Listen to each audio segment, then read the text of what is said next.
Hello and welcome to this Oak Tree English video on the Ascentis ESOL Level 2 writing exam. If you have access to a practice paper, I would recommend having it with you while you watch this video. Ascentis is one of the most popular awarding bodies for ESOL. I should point out that this video is neither sponsored by nor endorsed by Ascentis. They have a specific format of how to pass their exams, which I am going to share with you now. The exam is in 3 parts: filling a form, writing a letter or an email, and writing an article. There are 8 criteria which must be met at least once. But what are these criteria? I'm glad you asked. They are: plan, answer the question, use appropriate language, structure your text in paragraphs, use accurate grammar, use punctuation, spell words correctly, and show you can fill in a form with complex features.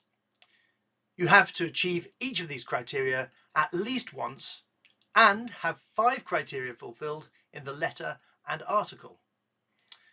I'm going to tell you what is expected for each of these criteria.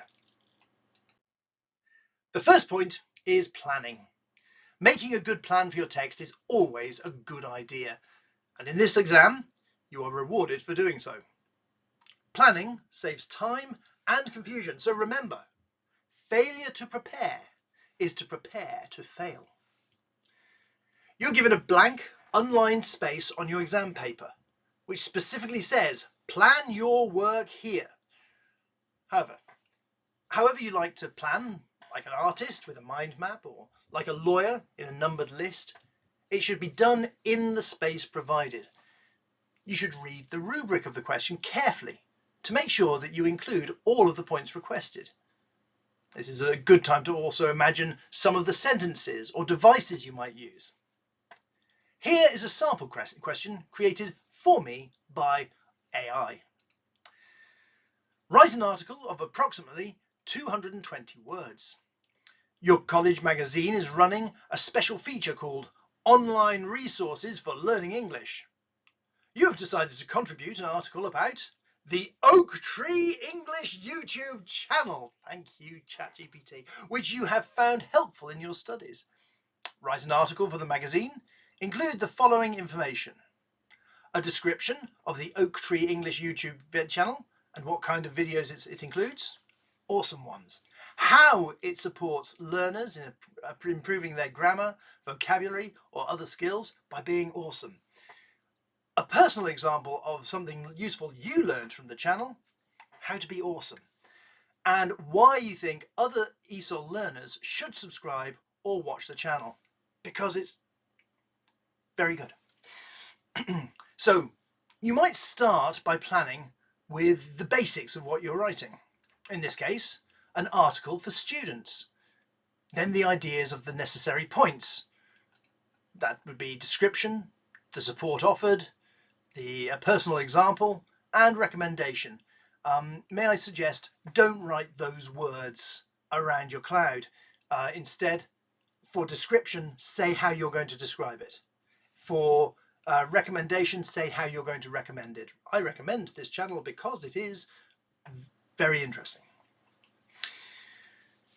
You may then add to your plan things you might say, or words you might use, or points you might make, such as description, fantastic, support offered is clever, personal example, survey, analyze, reference, check, recommendation, it's amazing. You may then add to your plan these things. This will make your writing easier and better. The official wording of 2.1 is produce content which meets the purpose effectively. The best advice I can give here is to read the question. Think about the length, usually 220 words, which is about 2 pages for most people, which is, conveniently, what is provided for you. So fill that space. Think about the format. Is it an email with a subject bar, An article with a heading and subheadings? Is it a letter with your address at the top? Is it a review with bulleted details and opinion? Think about the layout, the tone and the style. Is it formal? Is it informal? Is it personal? Is it impersonal? The next one, 2.2, also includes the formal or informal language choice. It also expects you to choose between writing in the past, present, or future. You should try to include sentences in each tense to maximize your marks. It is assumed that you will make grammar mistakes because you're human. But this criteria looks at whether your writing is understandable. The key to 2.3 is getting your paragraphs right. A paragraph, a paragraph is a collection of sentences sharing a common theme. You should aim to write 5 short paragraphs, including an introduction, 3 main points, and a conclusion. You can use headings, subheadings, bullet points, and signposting language to structure it. But you should have an easy to follow order.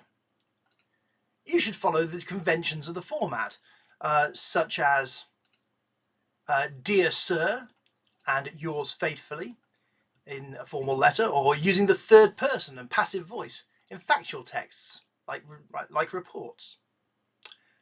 And that's how you achieve 2.3. What's that? You want to know about 2.4? Well, okay then. 2.4 scares people unnecessarily. The grammar expected from you is highlighted in a companion video to this one, which is more entertaining. Briefly, you're tested on sentence structure, including simple, compound, and complex sentences. At least 3 complex sentences are required to pass. Also on tenses and subject-verb agreement, and of course using pronouns to reduce repetitiveness.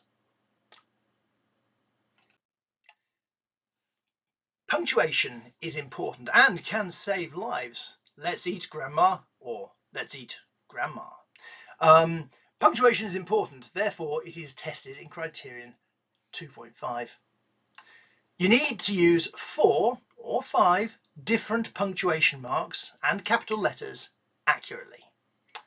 These might include the 3-end sentence marks, full stop, exclamation mark, and question mark, or colons to introduce lists, semicolons to separate lists of multi-word items, speech marks to show a quote or direct reported speech, brackets or dashes to include additional information.